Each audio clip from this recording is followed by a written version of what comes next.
il était déjà passé sur la terre. Il a payé le prix. Et c'était un succès. Il est reparti de la gloire. Maintenant nous l'attendons. C'est ça notre espérance. C'est l'espérance d'Israël. C'est aussi cela notre espérance. Quand dans nos maisons nous prenons femmes et enfants, nous les amenons tous devant Jésus. C'est à cause de cette espérance. Quand dans la vie de tous les jours, je m'éloigne du péché, je m'éloigne du mensonge, je m'éloigne des copains, des copines, je m'éloigne de la cigarette, je m'éloigne de la boisson, je m'éloigne de la magie. C'est à cause de cette espérance. Quand je dis à mes amis, je ne bois plus, je ne fume plus, je prie, je suis devenu chrétien, c'est à cause de cette espérance. C'est cette espérance qui m'amène à l'église. Alléluia. Voilà pourquoi, quand c'est jour de culte, je ferai tout pour mettre mon travail de côté. Parce que je dois aller à l'église et me préparer pour cette espérance. C'est ça l'espérance de ça.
Sur ma route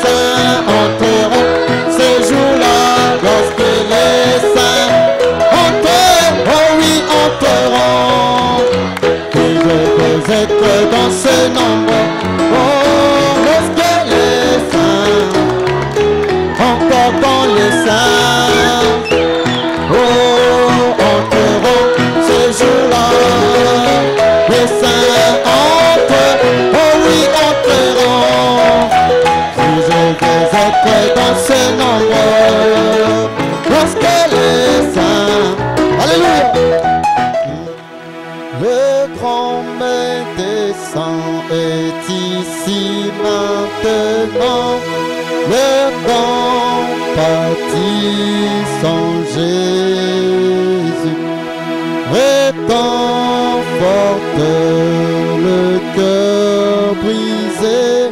Écoute la voix de Jésus. Oui, les sons plus doux de Séraphins, le nom plus doux pour les mortels, le chant plus doux, jamais chant. Oui, Jésus, béni soit Jésus. Oui, le sang doux des séraphins, le nom plus doux pour les mortels, le chant plus doux, jamais chanté. Jésus, béni soit Jésus. Tes nombreux péchés pardonnés, écoute la voix de Jésus. Va en paix sur ta route au ciel, porte une couronne avec. Oh oui, les sons plus doux. Oui, les chants pour les mortels, le chant plus doux jamais chanté. Jésus, béni soit Jésus. Oh oui, le sang doux des séraphins, le nom plus doux pour les mortels, le chant plus doux jamais chanté. Jésus, béni soit Jésus. Oh, les sons pour des séraphins, le nom plus doux pour les mortels, le chant plus doux jamais chanté. Jésus, béni soit Jésus. Oui, Dieu notre Père Céleste, nous regardons à toi ce matin. Toi qui dans ton amour nous a permis d'avoir cette rencontre. Tu as dit dans ta parole que là où deux ou trois sont assemblés en ton nom, tu es au milieu d'eux. Nous avons confiance, Seigneur, que toi qui conduisais nos pères autrefois, Abraham, Isaac, Israël, ainsi que tous ces grands serviteurs de Dieu qui ont travaillé pendant les âges, tu vas encore te montrer, Seigneur, au milieu de nous, car c'est toi qui es l'ancien des jours. Puisses-tu simplement, Père Céleste, te manifester toi-même. Je te prie maintenant, Seigneur, de m'enlever du chemin afin que toi tu prennes le contrôle de toutes choses. Que chaque âme ici présente et même les âmes tout au l'entour de cette église, Seigneur, soit touchée et saisie par ta parole et ta présence. Nous avons offert cette prière au nom du Seigneur Jésus-Christ. Amen.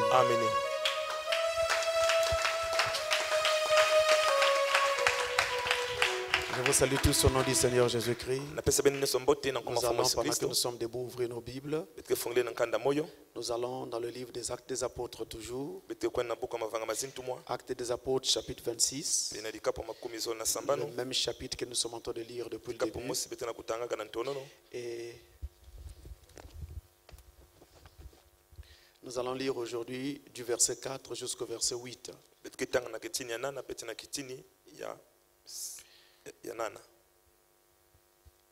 Actes chapitre 26, verset 4 à 8. Lisons au nom du Seigneur. Ma vie, dès les premiers temps de ma jeunesse, est connue de tous les Juifs, puisqu'elle s'est passée à Jérusalem, au milieu de ma nation. Ils savent depuis longtemps, s'ils veulent le déclarer, que j'ai vécu pharisien selon la secte la plus rigide de notre religion. Et maintenant, je suis mis en jugement parce que j'espère l'accomplissement de la promesse que Dieu a faite à nos pères et à laquelle aspirent nos 12 tribus qui servent Dieu continuellement, nuit et jour. C'est pour cette espérance au roi que je suis accusé par des Juifs. Quoi vous semble-t-il incroyable que Dieu ressuscite les morts? Amen. Que Dieu bénisse sa parole. Vous vous asseoir, merci.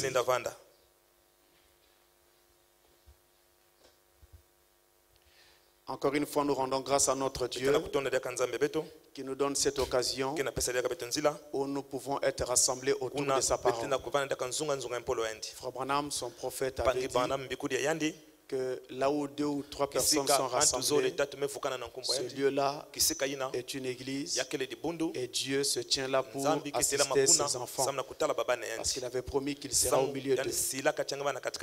Nous sommes en train de parler sur l'audition de Paul, l'audition de l'apôtre Paul, et nous avons vu comment est-ce qu'il était écouté devant plusieurs juridictions jusqu'à ce que finalement, dans ce chapitre 26 que nous sommes en train d'étudier, nous le voyons en train d'être écouté par le roi Agrippa.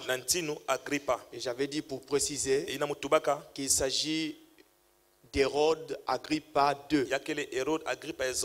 Le premier jour, nous avons parlé sur les chefs d'accusation pour montrer de quoi l'apôtre Paul était en fait accusé. Ensuite, le jour qui suivait, nous avons parlé sur l'exorde de Paul, c'est-à-dire le début de son discours, le début de son plaidoyer. Quand il a commencé à prendre sa défense, les premiers mots qu'il a employés, les premières phrases qui servaient en fait à préparer son auditoire à ce qu'il allait dire. Aujourd'hui, nous allons toucher le cœur même de l'accusation de l'apôtre Paul. Chose que les gens n'avaient pas voulu dire tout haut, et que l'apôtre Paul relève et met à la lumière, parce qu'en dehors de ce qu'on était en train de dire sur lui, le fond de la chose, c'était ce qu'on va voir maintenant. Ça sera l'objet de notre étude aujourd'hui.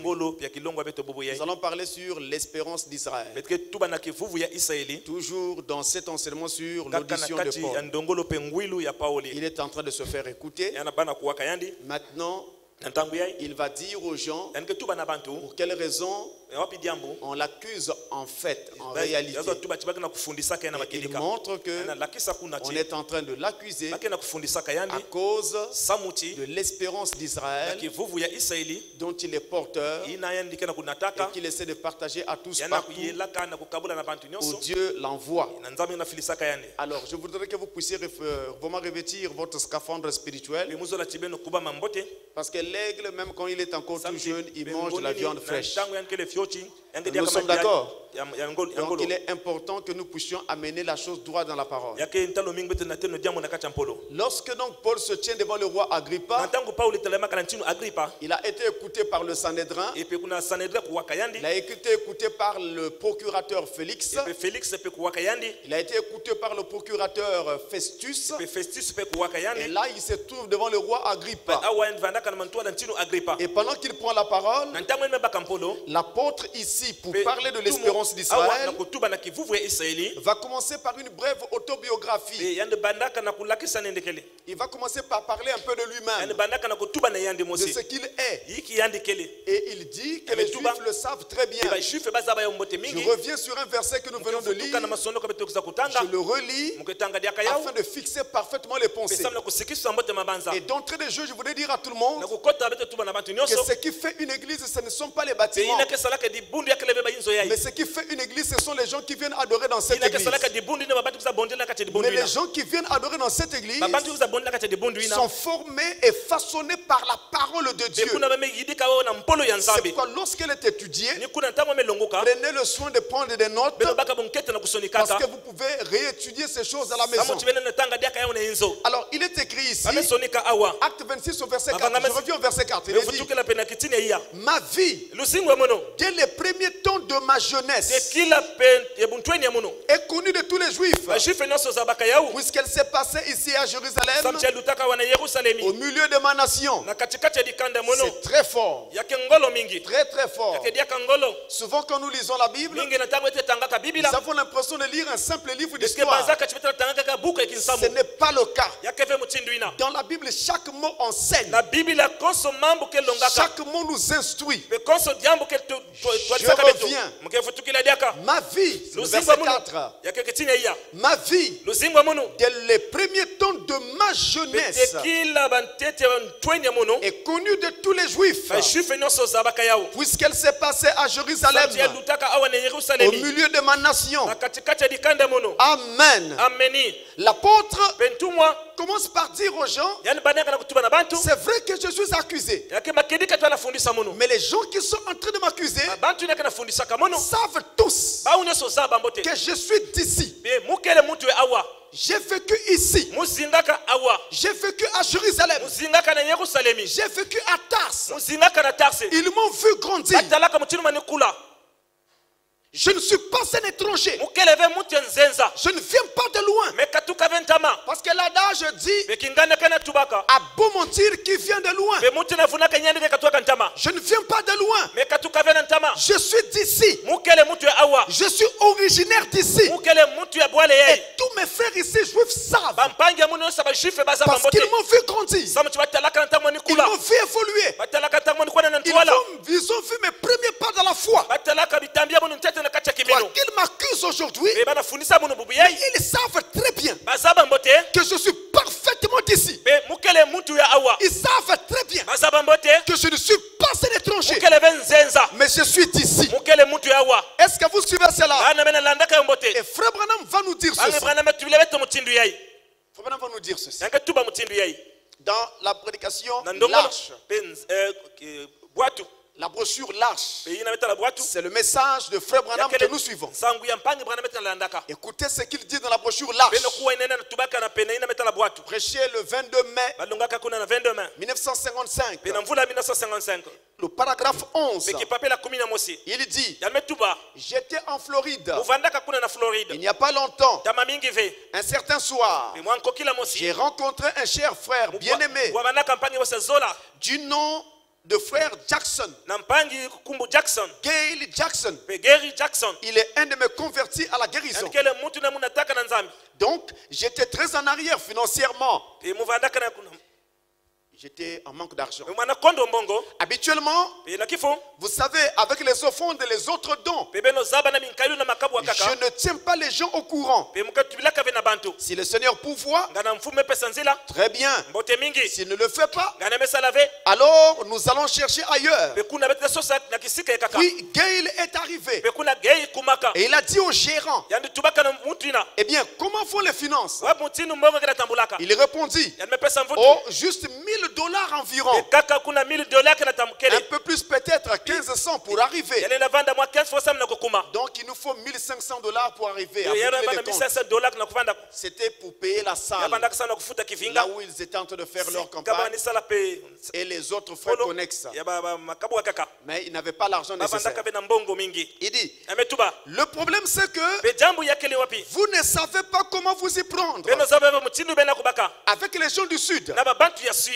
Alors il s'est levé et a dit, puis-je m'occuper de l'offrande de ce soir? Il dit oui, mais pas de quête. Ne force pas les gens à donner. C'est dans cet esprit-là. Parce que Frère Branham nous disputerait pour cela.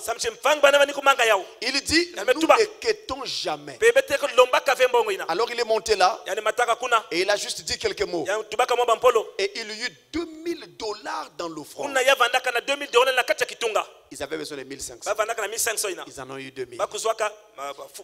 Il a dit, vous voyez frère Baxter, vous ne savez seulement pas comment vous y prendre avec les gens du sud. C'est tout. Alors c'est comme ça. Vous devez connaître les gens du sud. Vous devez connaître les coutumes des gens du nord. Vous devez les connaître.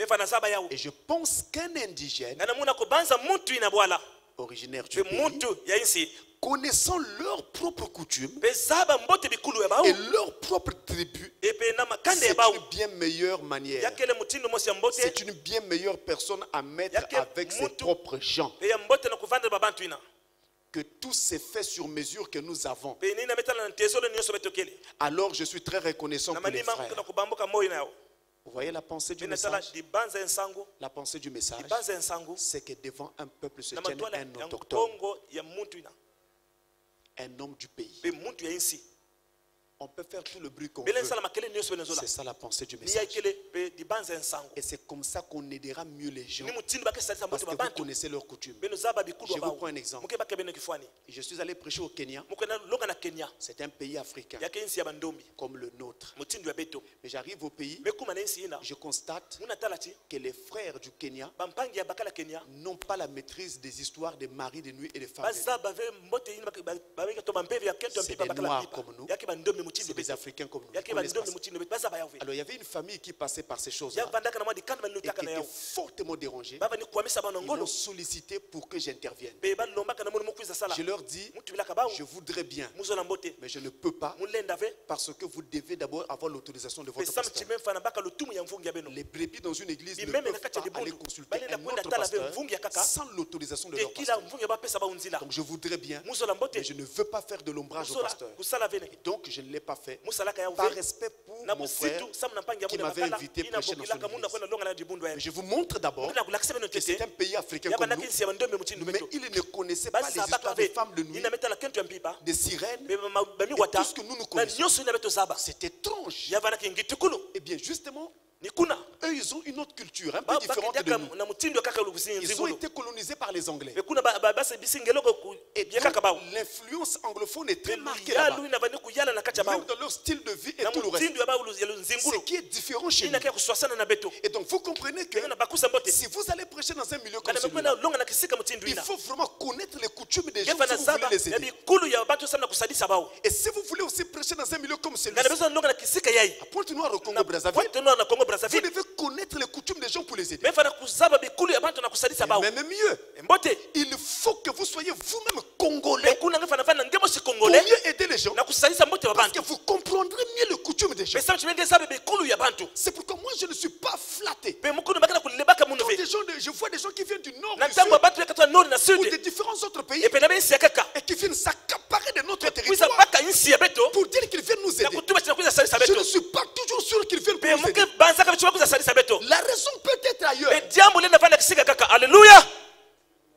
Même si on ne m'aime pas quand je dis ça, mais moi j'aime enseigner la vérité.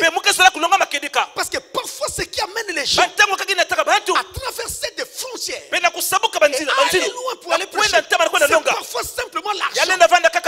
C'est un besoin pécunier, mais pas vraiment vos âmes. Alléluia. Pour l'âme des gens, pour le bien-être des gens, le message de leur dit, c'est mieux que ce soit un autochtone. Voilà le message. Et l'apôtre Paul dit, tous les juifs qui m'accusent ici savent, je ne suis pas étranger au milieu d'eux. Ma vie s'est passée ici. Je suis né ici. Ma jeunesse s'est passée ici. Ils savent qui je suis. Alléluia. Ça ne veut pas dire, je répète, ça ne veut pas dire qu'un étranger ne peut pas prêcher dans un autre pays. Je ne dis pas cela, mais je dis selon le message que c'est mieux, dit frère Branham, d'avoir un autochtone. Et d'ailleurs, ça sera une bonne preuve que cet homme ne vient pas pour un autre motif que vos âmes. Aujourd'hui, Nous voyons par exemple la Pointe Noire. Au Congo Brazzaville. Des églises qui sont abandonnées. Où sont partis les pasteurs? Y compris à Brazzaville. Ils sont allés au loin. En Europe. En Afrique du Sud. Parce qu'il y a plus d'argent. Disons la vérité. Un pasteur qui quitte son pays, qui va ailleurs, parce qu'il poursuit l'argent, là-bas c'est mieux payé. Est-ce qu'il va aider les âmes? Il n'aidera pas les âmes. Il va compter ses billets de banque. Et il dira non, mais voyez, moi je fais simplement, je ne fais rien. Mais ce que vous ne savez pas, c'est que justement tout l'argent qu'il récolte, ils s'en vont de leur pays. Ils construisent, ils font des entreprises. Et si vous ne voyez rien, et vous dites que non, il est pauvre, vous êtes trompé. Amen. Ma vie s'est passée ici. Tout le monde a vu. Il voit qui j'ai été et qui je suis. Même ceux qui m'accusent, ils m'ont vu grandir. Et quand ils montent, oh, cet apôtre était terrible. Si Dieu pouvait nous en donner encore un autre comme celui-là. Il dit ma jeunesse. Il remonte même au jour de sa jeunesse. C'est passé ici. Une façon de montrer clairement que mes motifs et mes objectifs sont évidents devant tous les juifs depuis le départ. Si quelqu'un pense que je mens, il n'a qu'à se référer au jour de ma jeunesse jusqu'à aujourd'hui et qu'il voit ce que je fais ou ce que je suis, qu'il le regarde. Et il prend un témoin. Les mêmes juifs qui l'accusaient. Amen. Frère Branham va dire dans la brochure Hébreux chapitre 7. Hébreux chapitre 7. Première partie. Au paragraphe 75. Et nous allons descendre jusqu'au paragraphe 78. Écoutez bien ceci. Paragraphe 75 à 78. Hébreux chapitre 7, première partie. Alors, je veux que vous remarquiez ceci. Abraham dit, lorsqu'il est allé libérer Lot, son frère, suivez très bien l'esprit du message. Nous sommes une église du message, n'est-ce pas? Abraham dit, je ne prendrai pas un fil, ni un cordon de soulier. Il n'a pas combattu dans cette guerre pour gagner beaucoup d'argent. Et les vraies batailles ne se font pas avec des motivations égoïstes. Les vraies batailles ne se font pas avec des motivations égoïstes. On ne mène pas de guerre pour de l'argent. On mène des guerres pour des motifs, pour des principes. Les hommes mènent des guerres pour des principes. Et quand Abraham est allé pour attraper Lot, il n'est pas parti parce qu'il savait qu'il pourrait battre les rois et prendre toutes leurs possessions. Il y est allé pour le principe de sauver son frère. Sauver son frère. Vous entendez ça? Sauver son frère. Rien d'autre. Et tout serviteur de Dieu, envoyé sous l'inspiration du roi du ciel, n'ira pas à la tâche pour de l'argent. Oh Seigneur, mon cœur pleure de voir des pasteurs qui sont là en train de racketter les brebis. Toi, tu me trouves 100 000 à la fin. Toi, tu me trouves 50 000. Toi là-bas, je ne te vois plus là, tu me fuis pourquoi? Tu vas mourir, hein? Il faut m'amener 75 000. Vraiment, au nom du Seigneur. Et vous appelez ça serviteur. Un racketteur. Je comprendrais s'il se contentait de ces dîmes. Je comprends Dieu. Mais faire du raquettage. Influencer les brebis. Jusqu'à mentir. Dieu m'a montré une vision sur toi. Tu vas mourir. Donc si tu ne veux pas que ça arrive, c'est pas possible. Quelle honte. Je ne parle pas de dénomination. Je parle du message de Frère Branham. C'est que ça se fait. Alléluia. Et tout serviteur de Dieu, envoyé sous l'inspiration du roi du ciel, n'ira pas à la tâche pour de l'argent, ni pour faire de grandes églises, pour inspirer des dénominations. Il ira uniquement pour un principe, à savoir pour ramener son frère qui est tombé, qu'il reçoive une pièce de 10 cents dans le front ou pas. Cela ne fera pas la moindre différence pour lui. Comme je dis, on mène et fait de véritables guerres pour des principes et non pour de l'argent. Et les hommes et les femmes qui adhèrent à l'église et entrent dans l'église pour être populaires, parce que les Jones en font partie, ou qui changent d'église d'une petite église pour entrer dans une grande église. Alors vous le faites avec un motif égoïste. Et le principe juste ne soutient pas cela. Vous devriez être disposé à vous tenir au front dans la bataille. La taille de l'église ne compte pas. Ce qui compte, c'est ce qui est enseigné dans cette église. Vous comprenez ça? Donc vous ne pouvez pas dire mon église est trop petite, je quitte, je vais chercher une grande assemblée. Détrompez-vous. Pour que ton église soit grande, c'est toi qui dois travailler. Amen. C'est toi qui dois appeler l'homme qui est perdu. C'est toi qui dois appeler ton ami qui ne croit pas encore. Tes parents et autres. C'est comme ça que ton église grandira. Et si le feu de Dieu est dans ton cœur, c'est ce que tu feras.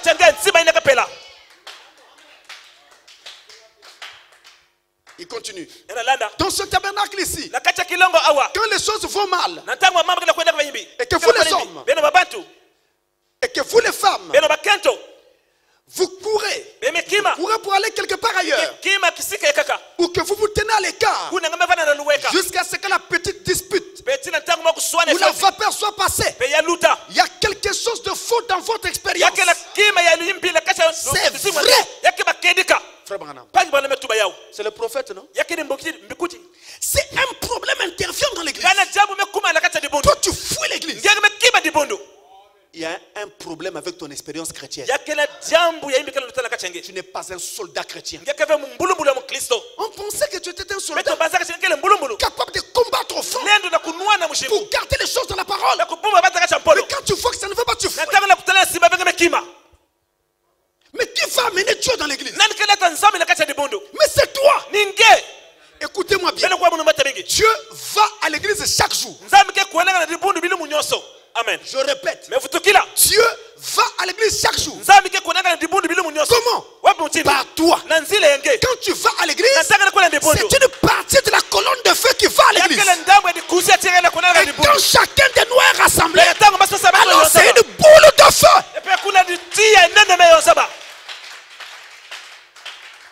C'est ça une église. On a besoin de cet équilibre. L'apôtre Paul dit, j'ai grandi ici. J'ai été élevé ici. Ma jeunesse est connue de tout le monde. En d'autres termes, mes motifs, mes motivations, tout est connu de tout le monde. Il n'y a pas de doute à se faire. Et il ajoute, Roi Agrippa, je n'ai jamais été sectaire. Sectaire. Quelqu'un qui aime les sectes. Quoique j'appartienne au groupe des pharisiens, qui est aussi considéré comme une secte, je n'ai pas l'esprit sectaire. Je suis allé chez les pharisiens parce que c'est la branche la plus rigide de ma religion. Et l'apôtre Paul va faire une forte déclaration. J'ai aimé cela. Dans Acte 24. Au verset 14, l'apôtre va dire, je répète, c'est très fort. Acte 24, le verset 14, l'apôtre va dire, je sais le Dieu de mes pères, selon la voie qu'il s'appelle une secte. Amen. Je sers le Dieu de mes pères, selon ce qu'eux qualifient de secte. Est-ce que vous voyez mes amis? Lorsque nous étions dans les dénominations, personne dans nos familles ne nous faisait la guerre. Quand nous étions ici et là, toutes nos familles étaient tranquilles. Mais dès que nous sommes venus au message, la famille s'est soulevée. C'est une secte. C'est la magie. Tu as embrassé une secte. Je voudrais que le monde sache. Je voudrais que l'enfer sache que ce message n'est pas une secte. Ce message n'est pas de la magie. Alléluia. Si les gens disent que c'est la magie, alors ça veut dire que depuis quand je priais dans la dénomination, je n'avais rien reçu. Mais quand je suis venu au message, l'Esprit de Dieu est rentré en moi. Et c'est ça que les gens appellent magie. Alléluia. Ce message, c'est la foi parfaite de Dieu,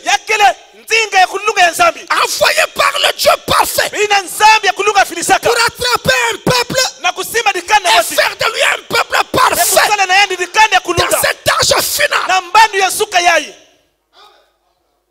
C'est ça le message. C'est la préparation à l'enlèvement. Et pour cela, nous devons devenir parfaits. Dans les dénominations, on dit aux gens que personne ne peut être parfait. C'est un mensonge. Jésus dit dans Matthieu 5, soyez donc parfaits comme votre Père Céleste est parfait. Comment il peut nous demander d'être parfaits alors qu'il sait que nous autres humains, nous ne pouvons pas être parfaits? Il ne l'avait pas oublié. Il n'oubliait pas que nous ne sommes qu'humains. Mais ce qu'il disait était aussi la vérité. Parce que la perfection, ce n'est pas toi. La perfection, ce n'est pas moi. La perfection, c'est Dieu lui-même. Et quand c'est Dieu parfait vient en toi, tu deviens parfait. C'est pourquoi à l'époque de Moïse, quand le Dieu saint est descendu sur la montagne, la montagne a été appelée montagne sainte. Amen. Montagne sainte, pas parce que la terre était sainte, mais parce qu'un Dieu saint était descendu sur la montagne. Et quand ce Dieu saint, ce Dieu parfait rentre dans ton cœur, tu deviens saint, tu deviens parfait. Donc là où je suis là, je suis parfait. Là où tu es là, tu es parfait. Quelqu'un dit amen à cela? Si vous ne croyez pas que vous êtes parfait, vous n'y arriverez pas. Et l'apôtre Paul dit, l'évangile que je prêche, c'est un évangile que nous prêchons parmi les parfaits. Alléluia. Parmi les parfaits, les gens que Dieu a rendus parfaits, en leur donnant le Saint-Esprit. Je sers le Dieu de mes pères, d'après la voie qu'ils appellent une secte. Si on te dit que ton église est une secte, ne t'en occupe pas. Si on te dit que ce message c'est la magie, c'est une secte, ne t'en occupe pas. Et tenez mes amis, ce qui fait une église, c'est la parole qui est enseignée dans cette église. Et en fait, qu'est-ce qui fait qu'on reste dans une église? On doit rester dans une église si on constate que la parole de Dieu est pleinement enseignée. Mais quand la parole de Dieu n'est plus là, vous avez le droit de vous en aller. Amen. Voilà ce qui fait une église. Alors Paul, après avoir parlé au verset 4, en présentant son autobiographie de façon brève, il va avancer au verset 5 et dit, écoutez-moi bien, verset 5, De Acte 26. Hein, ils savent depuis longtemps, s'ils veulent le déclarer, que j'ai vécu pharisien, selon la secte la plus rigide de ma religion. Nous sommes en train de parler sur l'audition de Paul. Aujourd'hui, nous parlons sur l'espérance d'Israël. Et ici, l'apôtre Paul dit, tous ces juifs qui m'accusent savent que j'ai vécu pharisien. C'était ça, les origines de sa foi. J'étais pharisien avant d'être disciple et prédicateur de Jésus. J'étais pharisien. C'est là ses origines. J'aime un homme qui connaît ses origines. J'étais pharisien. J'ai vécu pharisien. J'ai été pharisien. Avant que, aujourd'hui, je ne sois disciple et prédicateur du message de Jésus. J'ai vécu pharisien. Et ça semble rien. Mais pourtant, rien n'est dit pour rien dans la Bible. Chaque chose compte, même les virgules. Même les virgules. Vous verrez au fur et à mesure que nous enseignerons, vous verrez. Même les virgules dans la Bible comptent. Dans une seule petite virgule, vous verrez la révélation sortir. Amen. Chaque chose compte. J'ai vécu. Les pharisiens, c'était une secte au sein du judaïsme. Un groupe de l'église de la foi juive. Les pharisiens étaient peu nombreux. Ils étaient autour de 6000 personnes à l'époque. Et ils sont apparus autour de l'an 140 avant Jésus-Christ. Donc avant que Christ ne vienne sur la terre, les pharisiens existaient déjà. Ils sont apparus autour de 140 avant Christ. Et cette secte juive des pharisiens était une secte légaliste. En tout cas qui aimait suivre les règles. Ils étaient réputés pour leur attachement rigide au menu détail de la loi cérémonielle. Le mot pharisien signifie séparé. C'est pourquoi on dit aussi d'eux qu'ils sont des séparatistes. Séparés pourquoi? Parce qu'ils voulaient se séparer du monde et des autres en vivant une vie vraiment sectaire, une vie rigide. C'est pourquoi on leur avait donné ce nom de pharisien. Mais eux-mêmes s'appelaient Abernis. Les pharisiens, c'était un nom qu'on leur avait prêté. Mais eux-mêmes, quand ils parlaient d'eux-mêmes, ils s'appelaient Abernis. H-A-B-E-R-N-I-S. Et Abernis signifie compagnon. Donc il s'est considéré comme des compagnons. Et en dehors du mot Abernis, il se donnait aussi le nom de Chazidim. Chazidim. C'est H-A-S-I-D-I-M.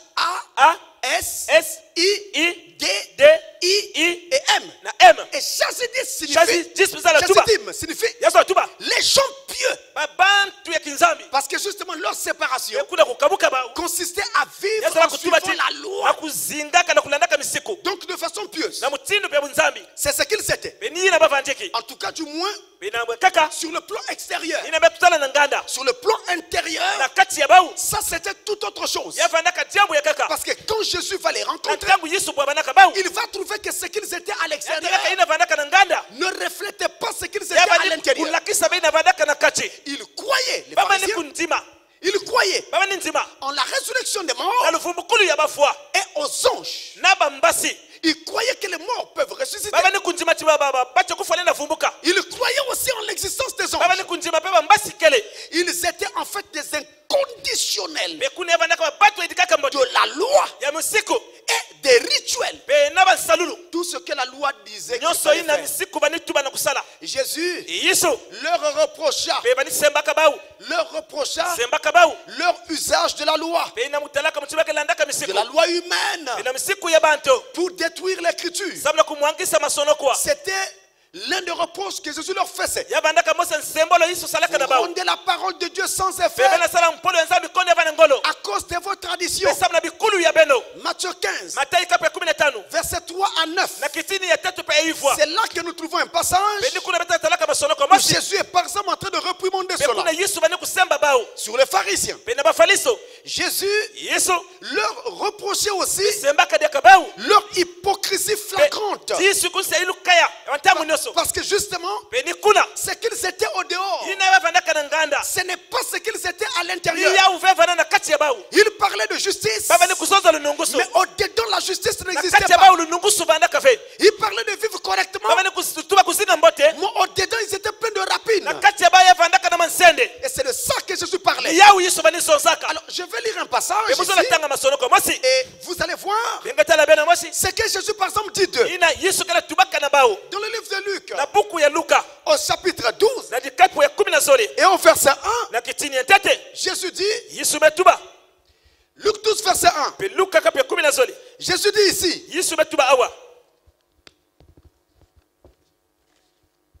Jésus dit, sur ces entrefaites, les gens s'étant rassemblés par milliers au point de se fouler les uns les autres, Jésus se mit à dire à ses disciples, avant tout, gardez-vous du levain des pharisiens, qui est l'hypocrisie. Je voudrais attirer votre attention sur le fait que au travers de la secte pharisienne et des noms qu'ils se donnaient eux-mêmes. Par exemple, quand il s'appelle Abernis, compagnon, si vous faites très attention, vous allez remarquer qu'en dehors du fait que les pharisiens et l'autre groupe, les sadducéens, représentent les dénominations modernes que nous avons aujourd'hui. Mais au travers du nom qu'ils se donnaient eux-mêmes, le nom de Abernis, de compagnon, si vous faites attention, vous allez retrouver les loges d'aujourd'hui. Dans les loges, les gens s'appellent comment? Camarades, compagnons, frères. Dans les loges. Et ça, c'est un problème. En d'autres termes, avec cette secte pharisienne, nous avons encore là l'image des sectes et des sciences occultes aujourd'hui. En image.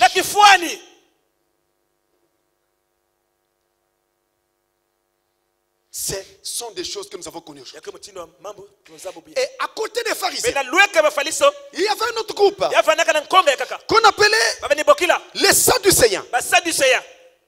Eux, ils étaient toujours en contradiction avec les pharisiens. Toujours en contradiction avec les pharisiens. Et ils étaient aussi une frange de la religion des Juifs. Une frange de la religion des Juifs.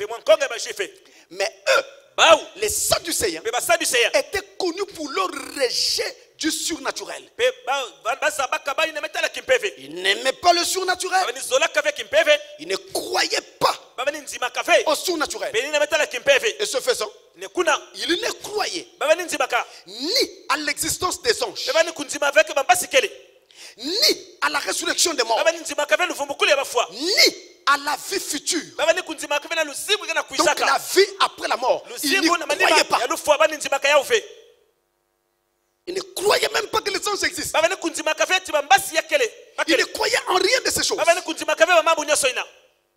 Contrairement aux pharisiens, qui aimaient non seulement la loi, mais aussi la tradition orale. Ce que les Juifs appellent le Talmud, qui est en fait l'interprétation orale de la loi contenus dans l'Ancien Testament, dans la Torah, les 5 premiers livres de l'Ancien Testament, mais interprétation faite par les pères de la loi de la religion juive. Ils avaient formé un livre avec ces traductions-là qu'on appelle le Talmud. Eh bien, les Sadducéens n'y croyaient pas. Ils rejetaient le Talmud. Pour eux, ils ne reconnaissaient que l'autorité de la Torah. Les 5 premiers livres de l'Ancien Testament, la Genèse, l'Exode, le Lévitique, les Nombres et le Deutéronome. Ces 5 livres-là forment ce qu'on appelle la Torah. On dit aussi le Pentateuque. Et ce sont ces livres-là seuls que les Sadducéens reconnaissaient. Voyez-vous là, nous avons encore ici une image de certaines églises d'aujourd'hui, de certains mouvements religieux qui croient une partie de la parole et qui en rejettent l'autre. Voyez-vous, ce n'est pas nouveau. C'est pas nouveau. C'est ancien. Mais pour être une vraie église de Dieu, nous devons croire tout ce que Dieu a dit. Les Sadducéens n'aimaient pas le légalisme, donc le respect scrupuleux de la loi, et appliquer cela à sa vie, comme le faisaient les pharisiens. Eux, ils n'aimaient pas cela. C'était pour la plupart des riches membres de la classe des sacrificateurs. Ils étaient riches. Ils avaient de l'argent. Au temps du roi Hérode, eh bien, c'était leur groupe, eh bien, qui dirigeait le Sanhédrin. Le souverain sacrificateur en ces temps-là était sadducéen. Donc il y avait des moments où c'était un pharisien. Il y avait des moments où c'était un sadducéen. À l'époque d'Hérode, Hérode le Grand, eh bien, c'était un sadducéen qui était souverain sacrificateur. En nombre, les Sadducéens étaient peu nombreux comparé aux pharisiens. Les pharisiens qui étaient déjà peu nombreux, parce qu'ils étaient seulement autour de 6 000 pour toute une nation. Mais les Sadducéens étaient encore peu nombreux. Mais les Sadducéens étaient plus anciens que les pharisiens. Les pharisiens sont nés autour de 140 avant Christ. Mais les Sadducéens, eux, ils existent depuis 250 avant Jésus-Christ. L'an 250 avant Christ. Et ils sont originaires d'un certain Sadoc. S-A-D-O-C. Sadoc. Et le mot Sadoc signifie c'était lui qui est à l'origine de cette secte. Et lui-même Sadoc était disciple d'un certain Antigone de Soko, qui lui était président donc du Sanhédrin vers 250 avant Christ. Voyez-vous, voilà ces deux groupes-là. Les pharisiens d'un côté, les sadducéens de l'autre. Les premiers croyaient au surnaturel, les seconds, les sadducéens, n'y croyaient pas. Et Paul, lui, il était pharisien. Les pharisiens étaient scrupuleux. Ils respectaient la lettre, la loi, du moins de façon extérieure. Les sadducéens, eux, ce n'était pas trop leur problème. Voilà les deux groupes. Maintenant, quand nous regardons ces deux groupes, duquel est ici Paul, parce que lui vient du groupe des pharisiens, nous voyons que ces deux groupes avaient des erreurs, plein d'erreurs, plein de fautes. Ces deux groupes étaient en dehors de la parole. En d'autres termes, si tu étais pharisien en ce temps-là, tu n'étais pas en ordre avec Dieu. Si tu étais sadducéen, tu n'étais pas en ordre avec Dieu.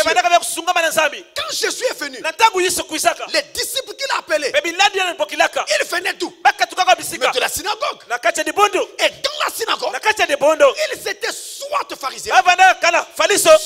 Seigneur, soit zélote. Ils appartenaient à un groupe. Mais si ce groupe était bon, Jésus les aurait laissés là.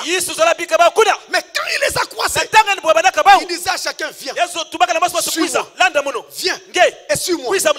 Paraîtrait-il que les églises traditionnelles sont les seules églises que Dieu reconnaît? Mensonge. Amen. Mensonge. Les églises traditionnelles sont venues en Afrique depuis l'ère coloniale.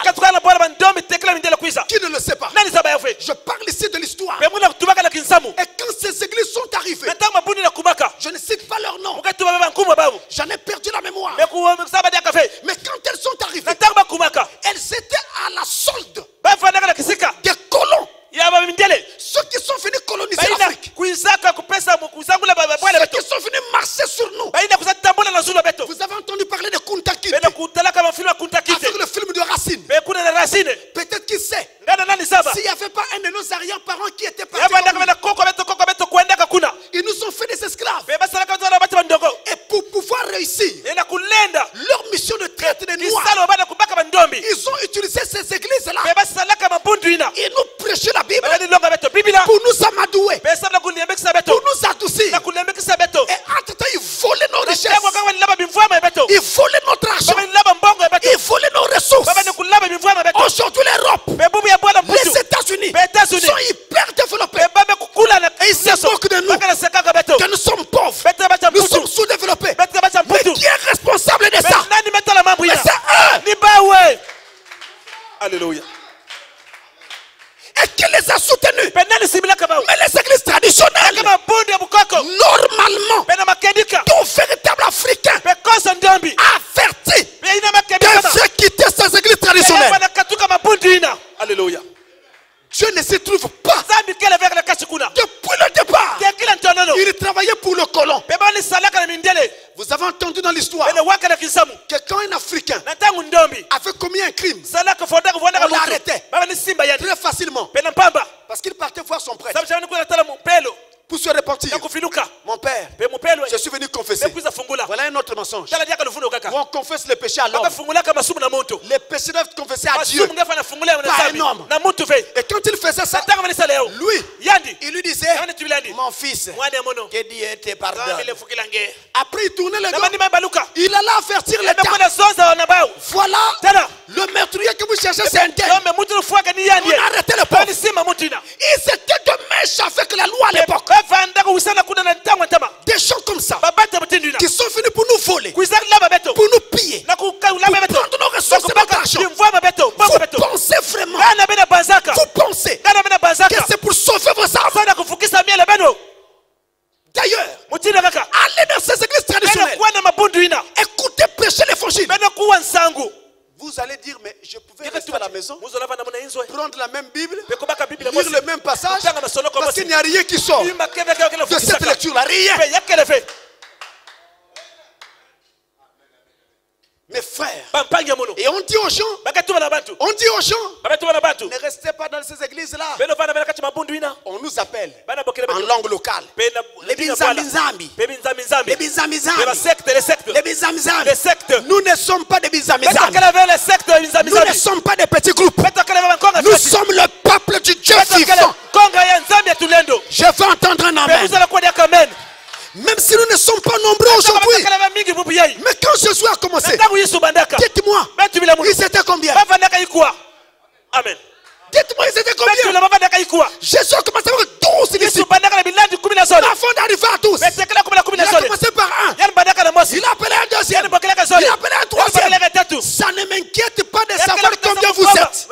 Parce que je sais que le Dieu que je sais va appeler plein de gens dans Bota. Et d'ailleurs, pendant que je parle, il est déjà en train de le faire. Alléluia.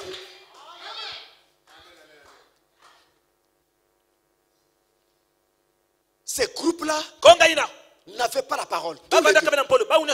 Et c'est pourquoi d'ailleurs, quand le temps est arrivé, Dieu a sorti l'apôtre Paul de là. À cette époque, il n'était qu'un simple religieux. Jusqu'à ce que Dieu l'en sorte. Et quand Dieu l'a sorti, il a mené à la véritable foi. Écoutez-moi bien. Les églises dans lesquelles on va bâtir notre foi, on vient de le montrer. Les Sadducéens étaient en erreur. Les pharisiens étaient en erreur. Dans laquelle on devait mettre notre foi? Dans les Sadducéens? Dans les pharisiens? Un Sadducéen qui ne croit pas à la résurrection des morts, mais tu ne seras jamais enlevé. Parce qu'à l'enlèvement, il y aura résurrection. Vous voyez ça? Donc, dans laquelle de ces églises il fallait mettre sa foi? Ça nous amène à une grande et grave question pour aujourd'hui. On a beaucoup de tabernacles du message. Dans la seule ville de Pointe-Noire, je ne sais pas si on n'a pas déjà dépassé 500. Il y en a plein. À chaque coin de rue. Tabernacle interne. Tabernacle ceci. Tabernacle ceci. Mais je vous apprends que dans la Bible, Jésus n'a que 400 titres. Liste de la vallée, rose des sarons, étoile brillante du matin, Jéhovah Shalom, Jéhovah Nissi. Quand vous prenez tous les titres, il y en a 400. Si nous sommes plus de 400 tabernacles, les autres églises vont s'appeler comment? C'est pourquoi on aura bientôt des boîtes tabernacles. Il y en a trop. On ne sait plus quel fou nom il faut leur donner. Quelqu'un dort un soir, il se lève un matin, il va faire une église. Il débarrasse une cuisine là où il y a des casseroles, il enlève tout ça. On prend un tam-tam, on met là, on commence à battre, ça devient une église. Maintenant c'est bien. Arrivé à l'heure de la parole. Où est la parole? Dans quelle église il faut mettre sa foi? Frère Branham nous dit ceci dans la prédication: l'attitude et qui est Dieu. La brochure l'attitude et qui est Dieu. Attention, là il y en a plusieurs. Il faut vraiment prêcher ce titre plusieurs fois. Ici c'est prêché le 15 août 1950. Paragraphe 3. Il dit une chose remarquable. Vous savez, je crois que quand Jésus apparaîtra, il ne nous demandera pas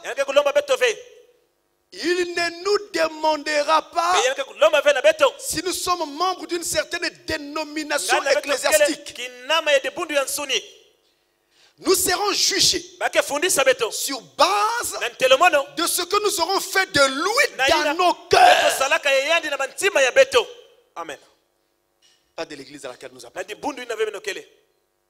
Le christianisme ne signifie pas être membre d'une certaine église. Cela signifie que l'on est né dans le royaume de Dieu. Voyez? Bon, je sais que nous avons des églises organisées, des dénominations qui aujourd'hui réunissent ce sang, le sang de Jésus qui nous sauve. Et bien, frères et sœurs, si vous ôtez le sang de Christ d'ici, il ne vous restera que la philosophie ou quelque chose de ce genre. C'est le sang qui fait l'expiation. C'est le sang qui sauve. Et c'est le sang qui guérit. C'est le sang qui purifie. C'est ça la véritable chose de Dieu. Le sang. Et le sang de Jésus, c'est sa parole. Si vous l'enlevez de l'église, il ne restera plus que la philosophie. Que la philosophie. Il n'y aura plus rien du tout. Et quand Christ viendra, il ne nous jugera pas d'après l'église à laquelle nous appartenons. Lui en partant, il n'avait jamais laissé d'église. Jamais. Sinon, il nous aurait donné le nom des églises. Il nous avait laissé une chose. C'est sa parole.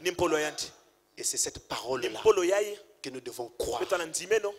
Partout où la parole de Dieu est prêchée, peu importe le lieu, si cette parole est réellement prêchée, vous aurez la vie éternelle. Mais allons un peu plus profondément. Paul dit, à partir du verset 6, je relis cela. À partir du verset 6 jusqu'à 8, mais je relis le verset 6. De Actes chapitre 26. Paul dit, et maintenant, je suis mis en jugement parce que j'espère l'accomplissement de la promesse que Dieu a faite à nos pères. Après, il continue et parle en montrant que cette promesse touchait la résurrection des morts. C'était ça l'espérance d'Israël. Roi Agrippa, je suis accusé parce que je crois, parce que j'espère et parce que j'enseigne l'espérance d'Israël, la résurrection des morts.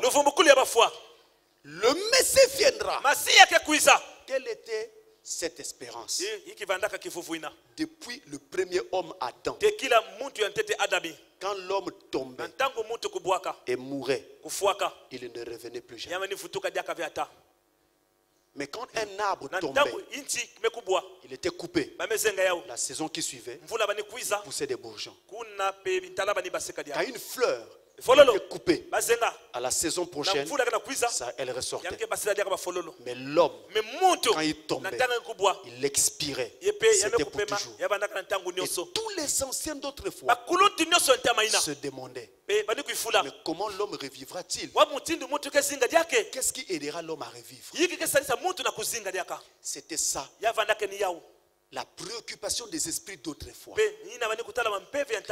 Alors dans sa parole, depuis les anciens jours, Dieu avait déjà fait la promesse qu'il enverrait le Messie, le Shiloh, le Rédempteur d'Israël, et qu'il viendrait, il mourrait et ressusciterait des morts. Et quand il l'aura fait, alors il ouvrira la voie au salut et à la résurrection des morts à tous ceux qui auront mis foi en lui.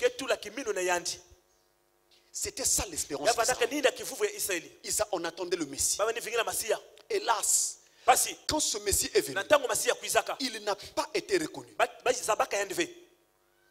On l'a traité comme on l'a voulu. Il était pendu au bois parce qu'on ne l'a pas considéré comme étant le Messie. Il est mort.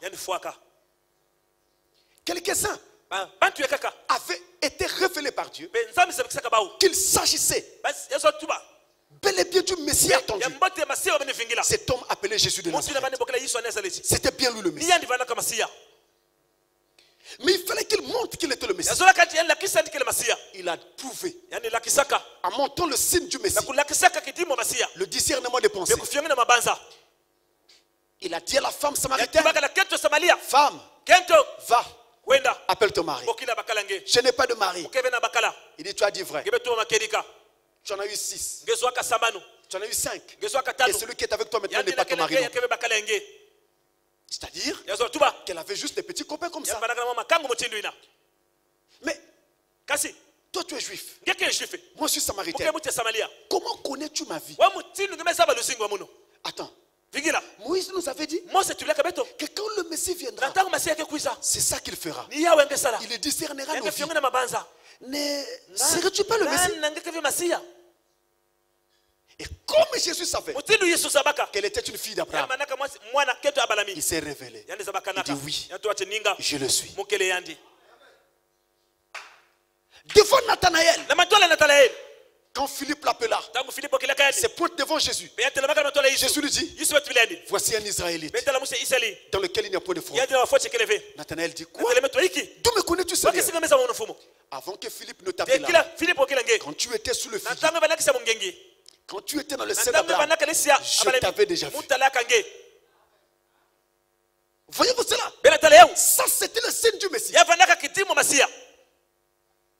Et pour prouver encore qu'il était le Messie, Il s'est laissé attraper. yani bikaka basima yani Il s'est laissé arrêter. yani bikaka basima yani Il s'est laissé clouer au bois. bikaka bakoma yani ni kurusi Les gens criaient. babata ni boka Mais s'il est Dieu, ngane kele nzambie s'il est puissant, ngane kele tulendo mais qu'il descende de la yani croix. kulumuka ni kurusi Non, mes amis. veba nkundi ya mono Si Jésus était descendu de la ngana croix, yesu kulumuka ni on ne kurusi serait pas sauvé, toi et moi. betela vuka vya mtindu bubu yayi Il fallait que le prix soit yesu payé. la kati mufuti wafuta yao Et c'est lui qui payait le ni prix. yani futaka yao Il est mort. yani fuaka On l'a enterré. bamesika yandi Même ses propres adeptes pe babilandi ya yandi pensèrent banzaka que ce fut là la fin de leur religion. pe ni kuna vandaka manusuru ya dibundu ya bau On a vu les deux disciples, batalaka bilandi nzole Cléopas et Théophile, pe Cléopas na Théophile sur la route pe na d'Emmaüs, sila pe ya Emmaüs par marchant, tambulaka ni zonza Parlant. bani zonzaka tout triste, pe na kia dinyoso en train de se remémorer pe kuna kula kutubaka les bons jours vécus avec Jésus. pe mamambu ya mbato asingaka na Yesu Triste, kia di il est apparu au milieu d'eux. pe yatala nakala katikati ya bau De quoi parlez-vous? yiki bena kuzonzaka Pourquoi êtes-vous si triste? yiki bena kia di Quoi? yiki Es-tu le seul juif ngaka musu jufe qui séjourne à Jérusalem tala singa nakati ya Yerusalemi ne sache pas ce qui est arrivé ces derniers saba jours? mingi bekuma bilumbu yaye Comment cet homme, wa mutinu mutuna Jésus de Nazareth, Yesu wa Nazareti qui était un prophète, yani vandaka mbikudi puissant en parole en yani œuvre, lendo na kidivanga na a mpalo été arrêté, basimbaka yandi cloué au bois. bamekoma yandi Il est mort. yani fuaka Alors il leur dit, kuna ntu byaka bau oh homme, oh bantu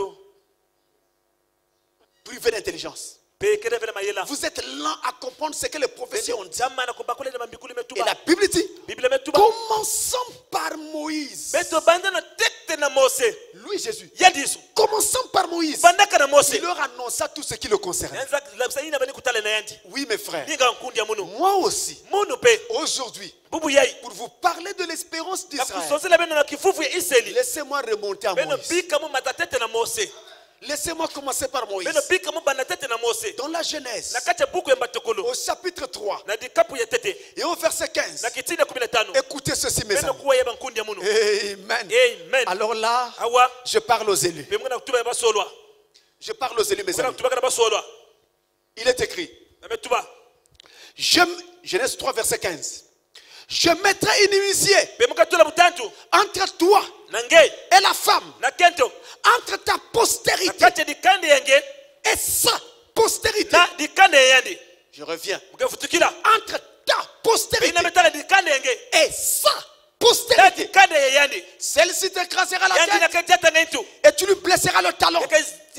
yandi dinkoso Une prophétie profonde bikulu numosi pe ya musindo qui concernait les jours du Messie. ina menitalaka pe kilumo masia Et remarquez qu'on parle de deux semences. tala bana kutuba nkunu azole Il y a une qui est appelée la semence de la femme yake mboso na bokela nkunu ya kento et l'autre est appelée la semence du yake serpent. bana bokela nkunu ya nyoka On a ces deux semences. betela bankunu ya zole Relisez depuis les versets qui sont en beno haut tanga na masolo kana na masulu et vous allez vous y retrouver. bikulu meke tala yao La semence du pe serpent nkunu ya nyoka et la semence de la na femme. nkunu ya kento Une femme, kento en fait, n'a pas de semence. yazo tubenge bena nkunwa C'est l'homme qui a une semence ni mbakala kala et nkunwa qui jette sa semence dans la beke femme. tula nkunu na kati ya kento La femme n'est qu'une couveuse, une kento porteuse. yankele kaka kibumbulu Vous comprenez bena cela? talaka yao La cellule femelle ne fait que recevoir. kento kibumbulu kento na tambula kaka Voilà pourquoi tant que l'homme ne donne pas la semence, ni kuna atako bakala pesa un nkunwa enfant ne viendra jamais. mwana leda kuisa fe Mais comment on peut nous parler de la semence de la wakutina femme? na tuile to nkunu ya kento Justement, c'est là le mystère. ni kwako kele masweki La femme, kento Marie, bakala qui plus tard ntama sera cette femme-là, bevandaka kento ina elle va mettre au monde un enfant yani butaka mwana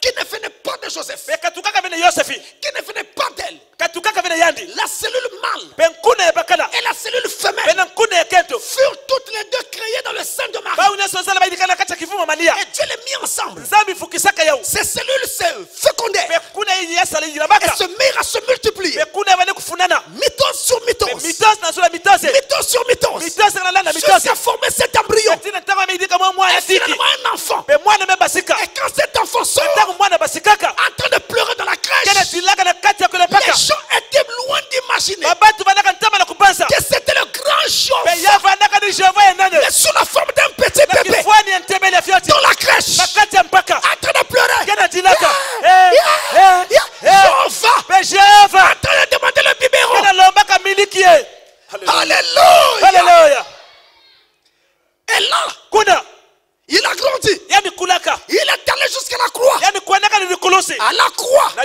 Louis Jésus, la sémence de la femme, c'est là qu'il a écrasé la tête du serpent. Qui est le serpent? C'est Satan le diable.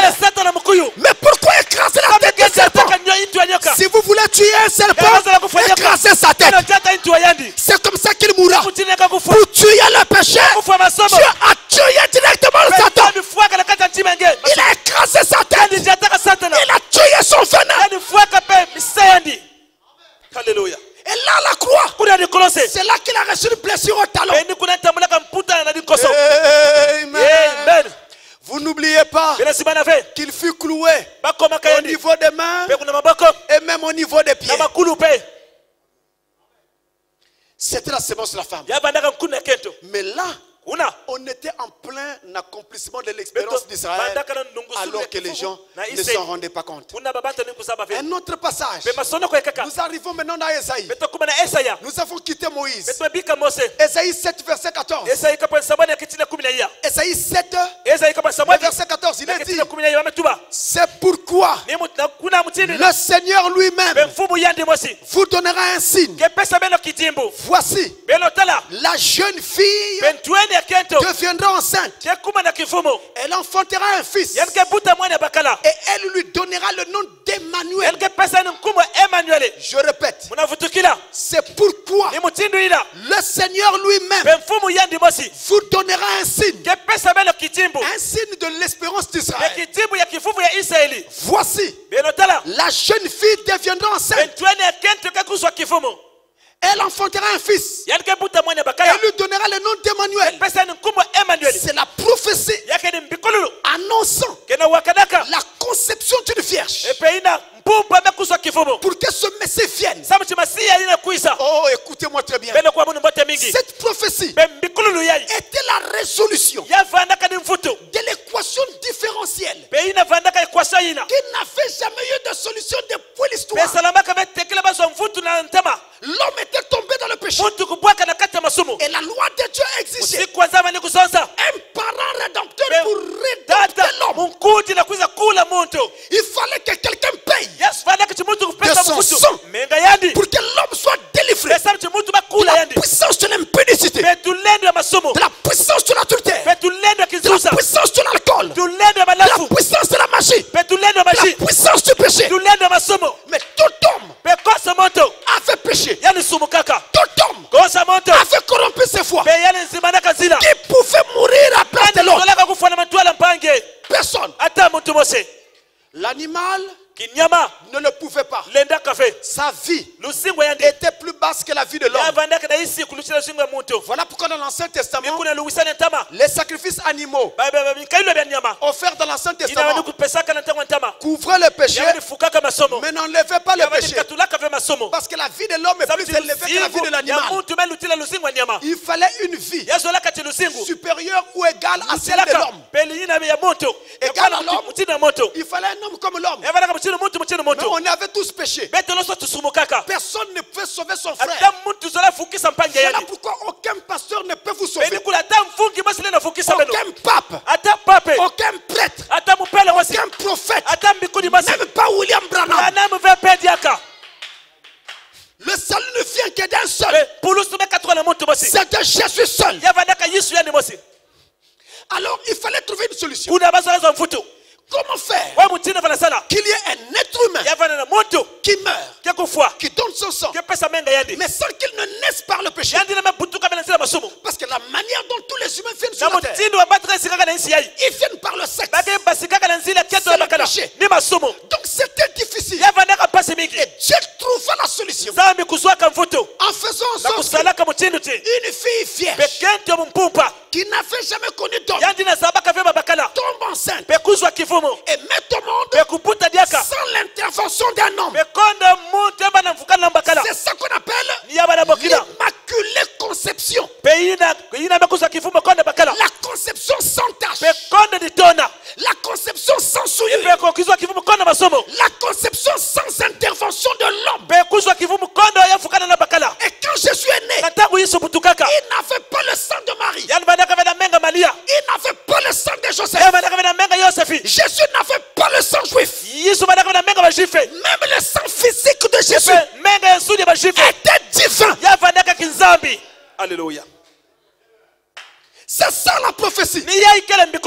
L'accomplissement de l'espérance d'Israël. Et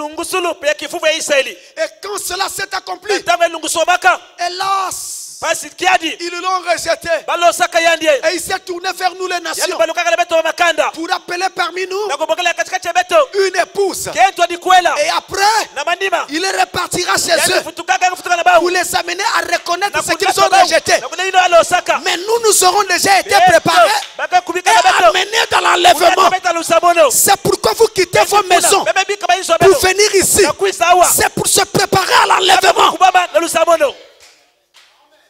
Esaïe 9, verset 5. Un passage que j'ai toujours aimé. Et ce passage dit, Esaïe 9, verset 5. Car un enfant nous est donné. Un enfant nous est né. Un fils nous est donné. Et la domination reposera sur son épaule. On l'appellera admirable, conseiller, Dieu. Alléluia. Paraît-il que Jésus n'était pas réellement Dieu. Et Dieu ici avait grandi. On l'appellera Dieu puissant. Il ne s'arrête pas là. Dieu puissant. Père. Peut-être. Combien y a-t-il de pères là-haut? Si lui il est le Père éternel, Jéhovah aussi est notre Père. Il y a combien de pères là-haut? Alléluia. Alléluia. Il n'y a qu'un seul Père là-haut. C'est lui qu'on appelle Jéhovah. C'est Jésus de Nazareth. Le Jéhovah de l'Ancien Testament. C'est le Jésus du Nouveau Testament. Quand il est venu, on l'appelait fils. Un fils nous est donné. On l'appelait fils. Pourquoi? Parce qu'il était engendré. Demandez à n'importe qui connaît un peu la langue de Molière. Le mot fils signifie quelque chose qui est engendré. Quelque chose qui est il était engendré. Et il a été engendré parce qu'on avait besoin d'un parent rédempteur. Alors on l'a créé afin qu'il vienne être le sacrifice pour le péché. Mais c'était le Père lui-même. C'est pourquoi il y avait des moments où il disait, le Père est plus grand que moi. Après il retourne. Celui qui m'a vu a vu le Père. Toi, tu nous embrouilles. Dis-nous clairement. Qui es-tu exactement? Philippe, depuis que je suis avec toi, tu ne m'as pas connu, Philippe. Alléluia. Comment dis-tu? Montre-nous le Père. Ne sais-tu pas que je suis dans le Père et que le Père est en moi? Alléluia. Ah bon? Bon, mais qui est dans l'autre? Si moi je suis dans le Père et que le Père aussi est en moi, mais qui est dans l'autre? Ça signifie tout simplement qu'ils sont un. C'est la même personne, mais qui changeait de rôle. Quand il était le fils, il était venu pour être le sacrifice pour le péché. Mais c'était lui-même le grand Jéhovah. C'est pourquoi à la croix, il a crié, Élie, Élie, lama sabachthani, mon Dieu, pourquoi m'as-tu abandonné? Autrement dit, le Dieu qui habitait en lui, le Père, n'a pas supporté de le voir devenir péché, parce qu'il avait pris nos péchés sur lui. Alors il est sorti de lui. C'était l'espérance d'Israël qui était en train de s'accomplir. Il y a autre chose de plus terrible encore. Écoutez Daniel. Nous avons quitté Moïse. Nous sommes arrivés à Esaïe. Maintenant allons dans Daniel. J'aime ces choses. Daniel 7, verset 13 à 14. Je pense que c'est ça la nourriture des aigles. Alléluia. Ne venez pas nous parler de petites choses pour les bébés pentecôtistes. Nous avons besoin de la nourriture de l'aigle. L'heure est avancée. Et Daniel 7, verset 13 à 14. Daniel dit, je regardais. Alléluia. Pendant mes visions nocturnes. Et voici. Je m'arrête un instant. Vision nocturne. C'est un songe. C'est ça qu'on appelle vision nocturne. Je regardais pendant mes visions nocturnes. Et voici, sur les nuées des cieux, arriva quelqu'un de semblable à un fils de l'homme. Je m'arrête un instant là. Il y a quelqu'un qui a marché sur les rives de Galilée et qui disait, les renards ont des tanières, les oiseaux du ciel ont des nids. Mais moi, le fils de l'homme, je n'ai pas où reposer ma tête. Vous le connaissez maintenant? Ici on dit, sur la nuit des cieux, arriva quelqu'un de semblable à un fils de l'homme. Il s'avança. C'est là où ça devient terrible, c'est un choc. Il s'avança vers l'ancien des jours. Et on le fait approcher de lui. Oh, l'ancien des jours. Le fils de l'homme. On l'amène vers l'ancien des jours. On l'approche de l'ancien des jours. Et qui est l'ancien des jours? Et qui est-il ce fils de l'homme? Écoutez, verset 14. On lui donna la domination. À qui? À ce fils de l'homme. On lui donna la domination, la gloire et le règne. Et tous les peuples, les nations et les hommes de toute langue le servirent. Sa domination est une domination éternelle. Il va avoir une domination éternelle qui ne passera point. Et son règne ne sera jamais détruit. Seigneur Dieu. Mais où est-ce que nous partons chercher? Tout est dans la Bible. Le Fils de l'homme, c'est Jésus. L'ancien des jours, c'est Dieu. Mais ici, dans une vision, je m'explique. Une vision est comme un tableau d'art. Quand le peintre est en train de peindre son tableau, il peut vous mettre sur le même tableau et sur le même plan, côte à côte, la ville de Paris et la ville de Pointe-Noire. Si tu ne connais pas la géographie, tu peux penser que Paris c'est la porte d'à côté. Alors que ces deux villes qui sont très séparées, très loin les unes des autres. C'est un tableau. Dans la pensée de l'artiste, il est en train de faire une comparaison entre les deux villes et ça l'oblige à le mettre face à face pour montrer clairement les distinctions qu'il y a entre ces deux localités. C'est pourquoi il les met ensemble. La vision dans la Bible et généralement dans Daniel et dans l'Apocalypse, ça fonctionne exactement de la même façon. L'ancien des jours, c'est Dieu lui-même. Mais nous savons que Dieu, c'est aussi Jésus-Christ lui-même. Le Fils de l'homme, c'est aussi Jésus. Mais pourquoi ici on nous dit que le Fils de l'homme vient vers l'ancien des jours? C'est par rapport au rôle. Fils de l'homme signifie prophète. Or, il était prophète pendant son séjour sur la terre. La Bible dit par Moïse, Deutéronome chapitre 18, l'Éternel votre Dieu suscitera parmi vos frères un prophète comme moi. Vous l'écouterez. Donc quand il est venu, Jésus était venu en tant que fils de l'homme. C'est ce qu'il était venu faire. Et quand il est venu faire cela, ça lui permettait aussi d'accomplir son rôle du Messie. Et aussi de sacrifice pour nos péchés. Maintenant, après avoir vaincu sur la terre, il remonte dans les cieux. Il doit récupérer sa place en tant que Père, en tant que Dieu, en tant que Fils, en tant que, je voulais dire, ancien des jours. C'est pourquoi on l'amène vers l'ancien des jours, parce que sa mission en tant que Fils de l'homme est terminée. Il a vaincu. Maintenant, il doit reprendre son rôle en tant qu'ancien des jours, en tant que Dieu suprême qui veille sur l'humanité tout entière. Il doit reprendre son rôle.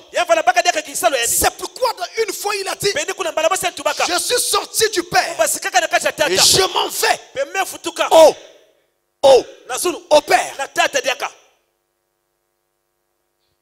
Je suis sorti du Père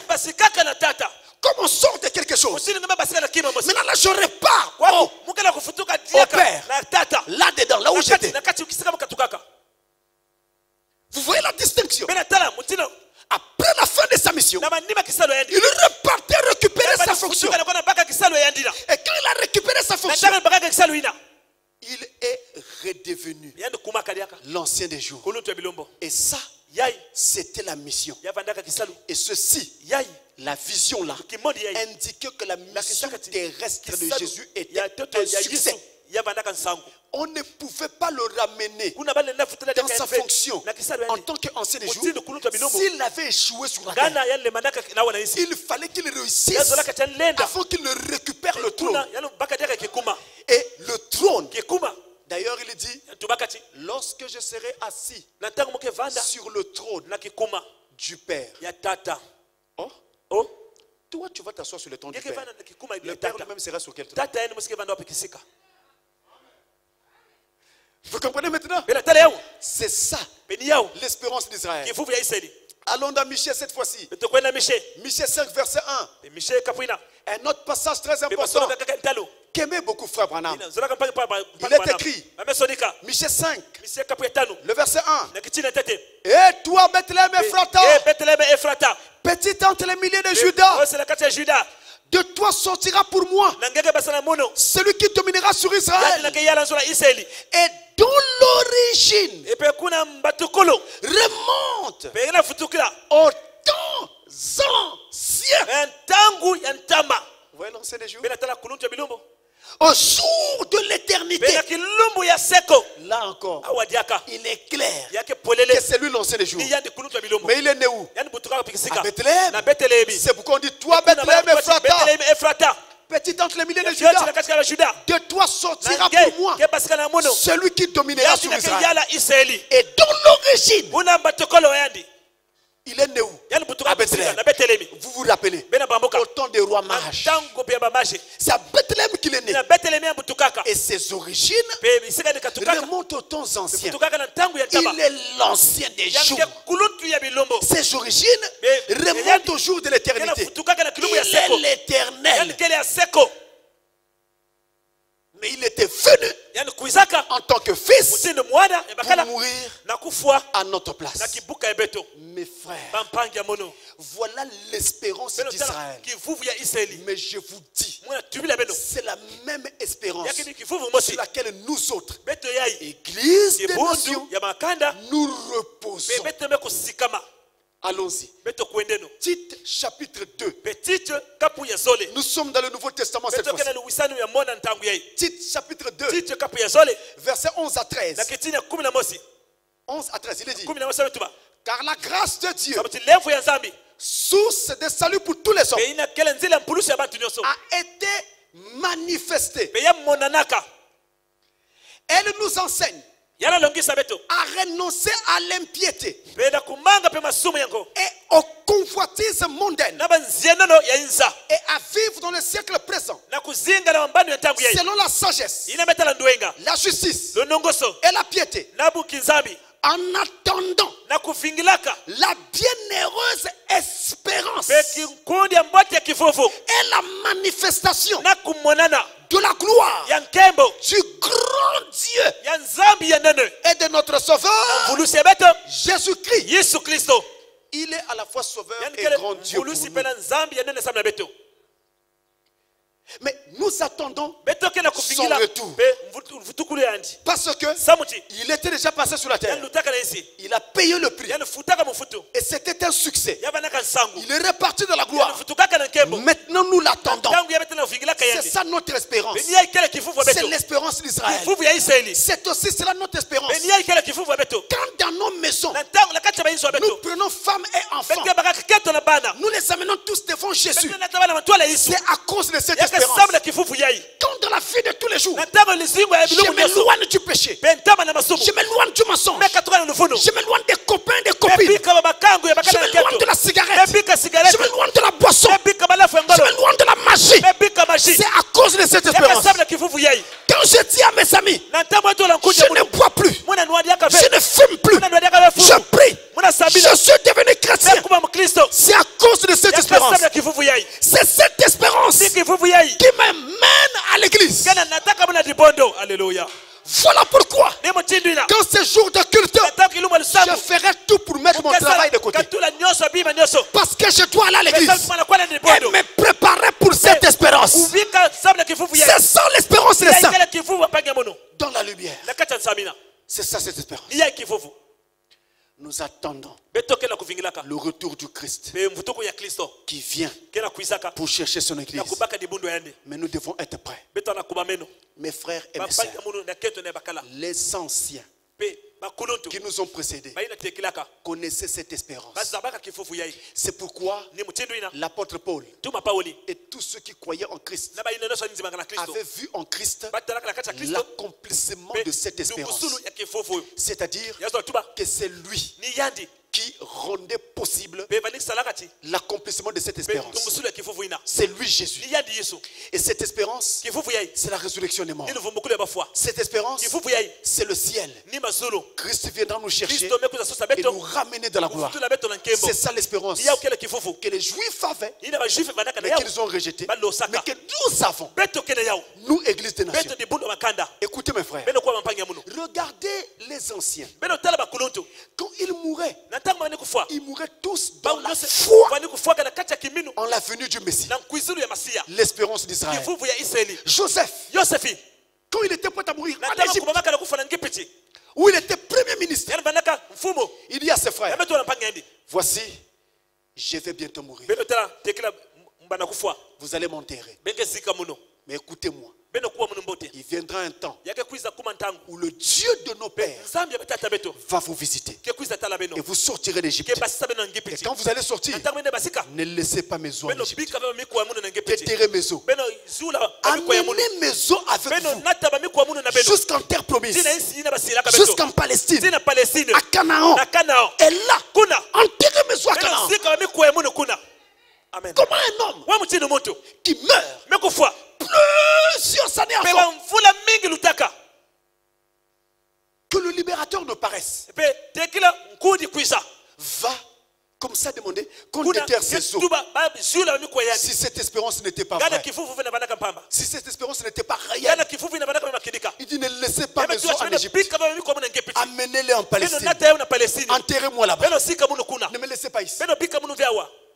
Si cette espérance n'était pas vraie, il n'aurait pas fait cela. Abraham se trouve à Canaan. Sa femme Sarah meurt. Il décide d'enterrer Sarah en Palestine même. Là à Canaan, il achète une caverne, la caverne de Macpéla, auprès des fils d'Ephron. Il achète cette caverne-là, enterre Sarah là, dans la caverne de Macpéla, là à Canaan, là en Palestine. Quand plus tard, lui-même Abraham va mourir, il avait laissé des ordres. Il dit enterrez-moi à côté de Sarah, là dans la même caverne, à Macpéla, en Palestine, à Canaan. Pourquoi seulement la Palestine? Isaac, son fils, lorsque Rebecca, sa femme, meurt, il enterre à Macpéla, aux côtés d'Abraham et Sarah. Lui-même Isaac, avant de mourir, il laisse des ordres. Quand je mourrai, enterrez-moi à Macpéla. Lui aussi, fiancé à Macpéla, toujours en Palestine.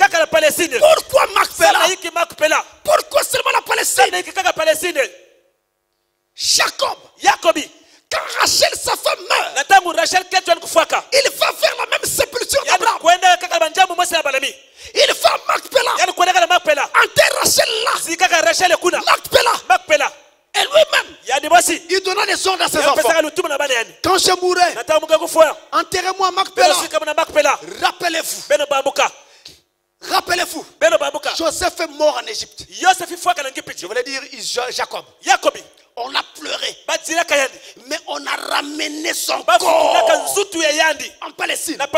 On l'a enterré là, dans la caverne de Macpéla. Là, à Macpéla, il fut enterré. Tous ces saints d'autrefois se faisaient enterrer en Palestine parce qu'ils savaient deux choses. Premièrement, la résurrection aura bel et bien lieu. Et en deuxième lieu, ils savent que quand la résurrection aura lieu, l'éternité se passera en Palestine. Vous pensez que l'éternité se passera au ciel? C'était une erreur. L'éternité ne se passera pas au ciel. L'éternité aura lieu sur la terre. Oh, ça vous étonne? Je m'explique. Lorsque nous quitterons la terre, au moment de l'enlèvement, nous monterons là-haut pour aller passer notre ligne de miel avec Christ dans les cieux. On va célébrer le mariage. Ça sera le mariage de l'agneau. Et nous allons fêter là-bas pendant 3 ans et demi. Pendant ces 3 ans et demi là-bas, ici sur la terre, ça sera la grande tribulation. Tous ceux qui n'avaient pas cru et qui avaient rejeté ce message vont passer par là. L'Antichrist va les faire souffrir. Tu ne peux acheter ni vendre sans avoir la marque de la bête. Et quand ces 3 ans et demi vont passer, il y aura guerre sur la terre. Ça sera la 3e guerre mondiale, dont la dernière bataille est appelée dans la Bible l'Armageddon. Et donc tout sera tué sur la terre. À la fin, c'est là où le Christ et l'épouse qui étaient dans les cieux descendent sur la terre pour passer 1000 ans sur la terre. Et ça sera justement leur lune de miel. Parce que quand on montera, ça ne sera pas pour la lune de miel, mais pour le mariage. Mais c'est quand nous descendrons qu'ils vont donc passer leur lune de miel. On va passer notre lune de miel. Alors, quand on descend, à la fin de cette guerre-là, tout est tué. C'est pourquoi quand vous lisez Malachie à la maison, il est écrit: les saints, les justes marcheront sur les cendres des méchants. Quelles cendres? Les cendres de ceux qui auront été tués pendant cette guerre. On descend et on marche sur leur sang. Et après, on va vivre donc pendant 1000 ans comme ça sur la terre. Pourquoi? Parce que Adam en Éden n'avait pas pu vivre 1000 ans. Et pour Dieu, 1000 ans égale à un jour. Un jour égale à 1000 ans. Adam a vécu 930 ans. Il lui manquait 70 ans pour faire 1000 ans. L'homme qui a vécu le plus longtemps sur la terre s'appelait Methuselah. Il a vécu 969 ans. Donc vous voyez, Adam n'avait pas pu vivre un jour. Adam n'a pas pu vivre 1000 ans. Adam n'a pas pu vivre le jour. Alors avant qu'on entre dans l'éternité, Dieu doit d'abord restaurer à l'homme le jour qu'Adam n'a pas pu vivre. En descendant, marchant sur le sang des méchants, nous allons passer 1000 ans ici sur la terre. Et pendant ces 1000 ans là, c'est le jour qu'Adam n'avait pas pu vivre. Ça s'appellera le millénium. Le règne de 1000 ans. À la fin de ce millénium, c'est là qu'il y aura ce qu'on appelle le jugement dernier. C'est-à-dire, tout le monde sera jugé, sauf l'épouse de Christ, qui sera avec l'époux. Elle ne sera pas jugée. À la fin de ce jugement-là, on appelle encore le jugement du trône blanc. Alors il y aura une déclenchée. La Bible l'appelle la bataille de Gog et Magog. Et cette bataille sera la dernière que nous connaîtrons sur la terre. Elle mettra un terme à tout. Et à Satan. Et aux démons. Et aux maladies. Et aux péchés. Même les germes de maladie seront tués. La terre sera totalement purifiée. Quand l'éternité commencera, et bien, il n'y aura plus de maladie. Une fois que tout est rasé, tout est purifié. Apocalypse 21 dit: alors j'ai vu la nouvelle Jérusalem descendant du ciel comme une épouse préparée pour son époux. Elle va venir se poser sur la terre. Où? En Palestine, à Macpéla, là où les saints se faisaient enterrer. Et c'est dans cette ville-là que nous passerons l'éternité. Ne rêvez pas.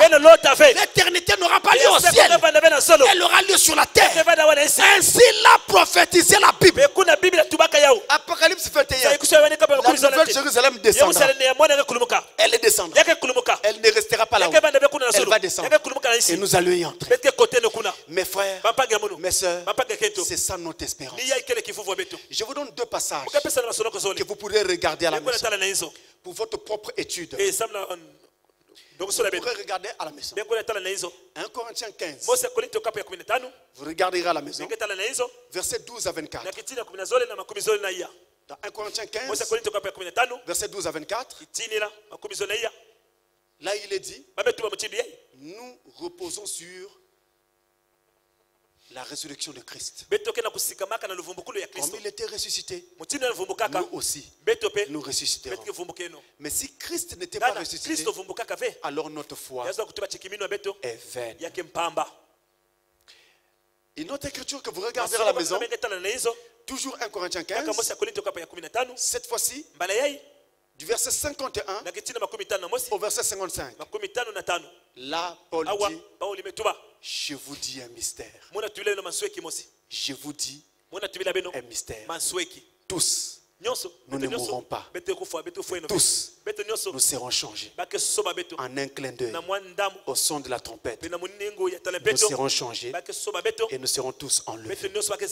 C'est ça que nous attendons. C'est l'espérance des saints dans la lumière. C'est ça notre espérance. Et c'est cette espérance qui était censée être l'espérance d'Israël, mais qu'eux-mêmes ne comprenaient pas, et qui finalement est devenue l'espérance de nous autres, hommes des nations, dont l'apôtre Paul était le premier prophète, et dont il était aussi porteur, et il a témoigné de cela devant Agrippa. Voilà l'espérance des saints. Nous allons partir. C'est pourquoi ici sur la terre, que je sois riche, que je sois pauvre, c'est pas grave. Que j'ai de l'argent, que je n'en ai pas, c'est pas un problème. Que j'ai quelque chose à manger, que je n'en ai pas, c'est pas un problème. Un jour, je n'aurai plus à mourir de faim. Un jour, je ne serai plus pauvre. Je vivrai dans la gloire. La cité sera d'or. D'or, même les murs en or, le sol en or, les portes en or, les poignées, tout sera d'or. Un de ces jours, et Dieu ne regardera pas à ton âge, il ne regardera pas à ton ethnie, il ne regardera pas à ton argent pour te donner ou pour te refuser la cité. Il regardera une chose, la foi dans sa parole. C'est pourquoi ici je voudrais dire, si tu n'as jamais été baptisé au nom du Seigneur Jésus-Christ, tu dois le faire. Sinon tu rateras cette occasion. Aujourd'hui ou jamais. Il faut faire ce baptême au nom de Jésus-Christ. C'est ça le vrai baptême. Si tu es baptisé au nom du Seigneur Jésus-Christ, alors tu ne rateras pas cette espérance. C'est l'espérance des saints. Quand tu prends ta Bible le matin ou le soir pour aller à l'église, c'est pour cette espérance. Que le Seigneur vous bénisse.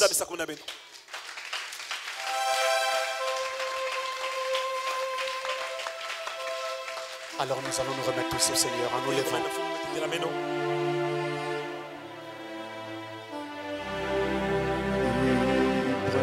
Si tu n'as jamais fait la paix avec Dieu, c'est le cadeau de le faire.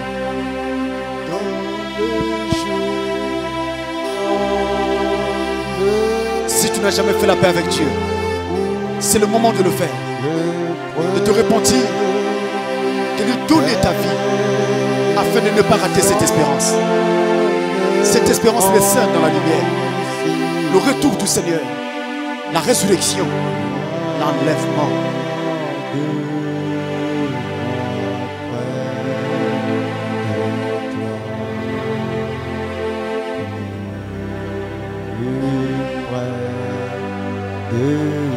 Que chacun prie le Seigneur à présent. Parlez-lui.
en réconfort dans le Père, appui dans les tourments, il m'invite à lui confier chaque souci. Alléluia, la brillante étoile du matin, le lys de la vallée, c'est le plus beau d'entre 10 000 couronnes. Quiconque veut qu'on se souvienne de lui dans la prière, qu'il lève seulement sa main. Nous allons prier. Dieu notre Père Céleste, auteur de cette espérance des saints dans la lumière, nous savons qu'il nous a été promis dans la Bible que tu reviens. Et tu reviens pour chercher ton épouse. Et tu as demandé à ce que ton épouse soit prête.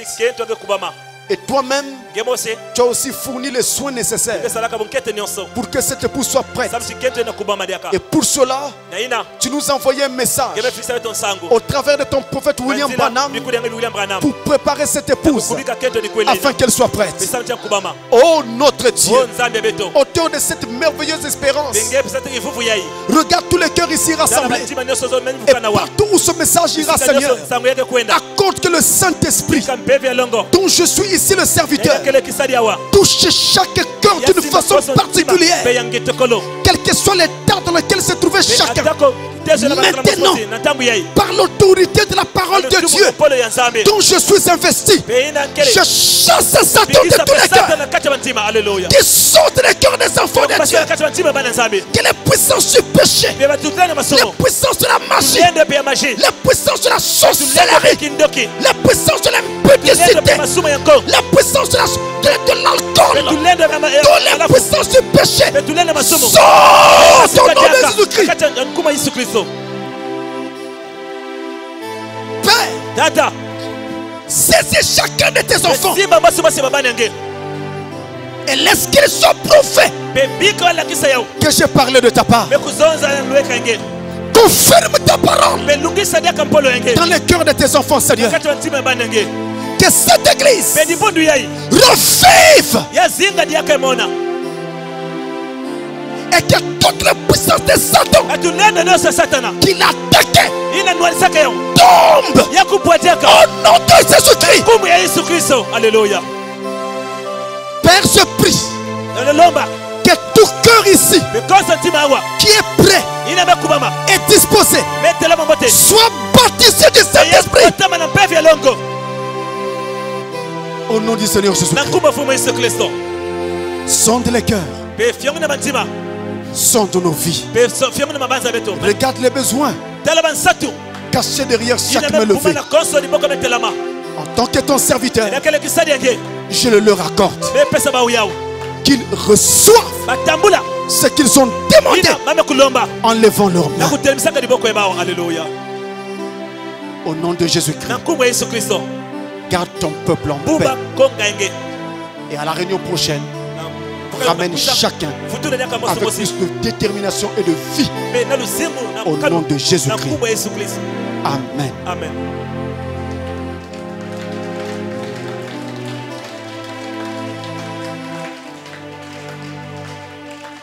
Merci pour vous asseoir.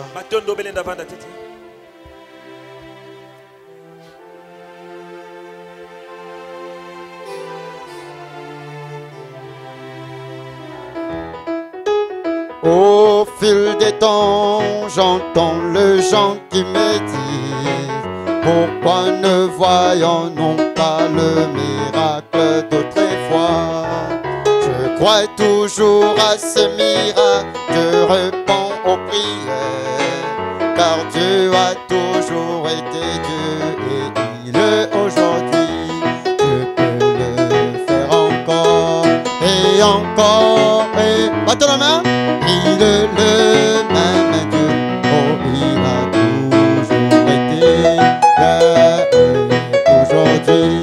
Il demeure le même, il n'y a pas à douter.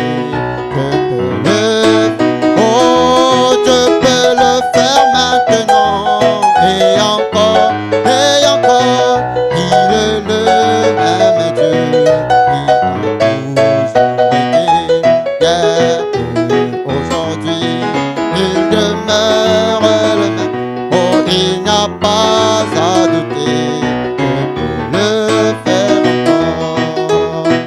les mains.